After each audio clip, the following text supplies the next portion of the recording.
do that. Update pipe June 2022. The days just keep going. Time does not slow down for any. So, June update. Physically, the only changes since May are that squeaking intelligible words out is more difficult. I try, but more times than not, nothing comes out. You can use your imagination to figure out how difficult this is. And once you're imagining it, multiply it by 1 million. Losing the ability to speak is the worst part of this disease. Well, I suppose losing the ability to breathe is probably the worst part, but we're not there yet, so I can only speak to the present. And presently, losing my voice is in first place for the shittiest symptom. In addition, swallowing is increasingly difficult, which at this point it is simply secretions, but not being able to swallow your own spit is oddly frustrating. Actually, that is an oversimplification of this symptom. It's fucking awful.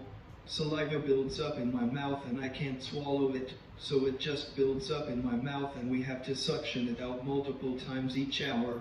Stuff I never knew was a thing is breaking on my body, and it feels like every day is something new. No matter how little, it's something new every single day. And fuck, it's hard. The only other change I've noticed is that my head is getting heavier.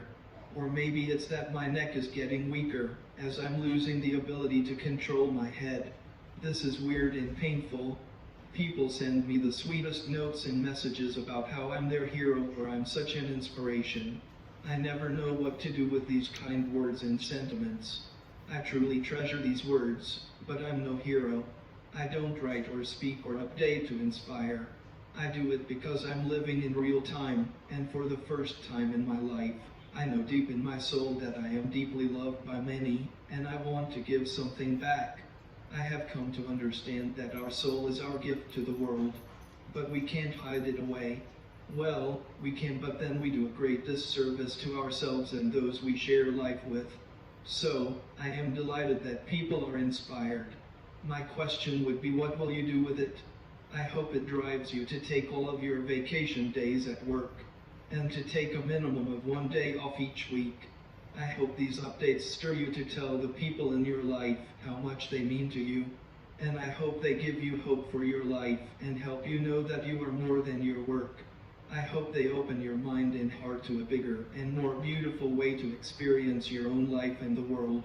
I hope they lead you to tear down your fences and use the same materials to build bigger tables. I hope they lead you love bigger. Your soul is your real gift to the world. So, nurture it, care for it, listen to it, love it. Someone recently asked me how I stay so positive. I appreciate the question because I appreciate good questions. I've been thinking about it though for a minute. The best I can come up with is that I invested the last 10 years of my life getting to know myself, figuring out who I am, learning to pay attention to my soul and taking care of my soul. I also ditched the idea many years ago that life is already predetermined, and I left behind any notion that there is a God that is all-powerful and that knows everything before it happens. Someone asked me if I was mad at God. I thought that was an interesting question. But no, I'm not mad at God for this. The way I see it, if there is a God, I'm thinking that God actually found out I had ALS at the same moment I did. So, the way I see it is that when the doctor looked at me and Christy and said, "I am so sorry, but you have ALS," this God gasped in unison with me, "Holy fuck."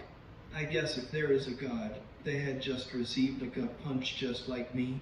I figured they were already reeling, so it seemed unfair to just pile it on by blaming them. I started living many years ago with a worldview that the universe is benevolent and the sun shines on the beautiful people and the ass and on all between the two, and life happens. So, if you learn to live content in the good times, then it will probably carry over into the shit times. Again, I'm not giving away recipes or blueprints. I'm learning on the fly here. As I mentioned in my last update, we have hired our first caregiver. Their name is Rai and they currently are working 1 to 2 days a week for us. Rai is amazing. It's weird having someone taking care of you, especially when you're only 45. It's quite a vulnerable position to be in.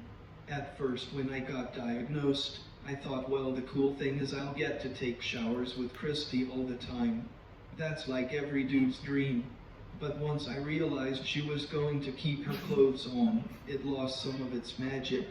The thing is, Christy is non-stop keeping this family of 7 afloat. So, by hiring caregivers, Christy gets just a fraction of time to herself. And it's worth every penny, because my girl is the greatest badass I've ever met. So, a little time off of Brian duty is good for her soul. Plus, Brian and I have great rapport, and they are a perfect fit for our family, and I trust them.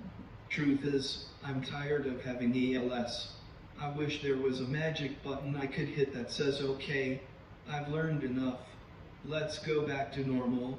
But life doesn't seem to work that way. It seems that the only way to the other side is to go through it.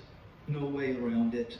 So, to all of you going through it, cheers to us.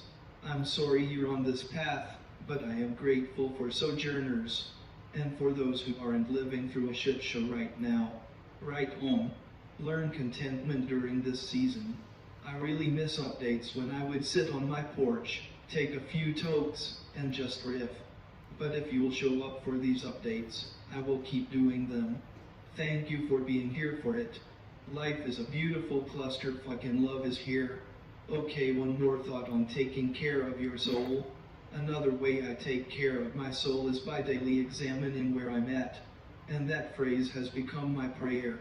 Where am I experiencing beauty in my life? Where am I experiencing the clusterfuck in my life? And where am I experiencing love? I then invite all of these feelings and parts to sit around one table together with me, in sacred silence, without judgment. We sit for as long as we need to, and we adjourn every meeting allowing the very last word to be love. Love.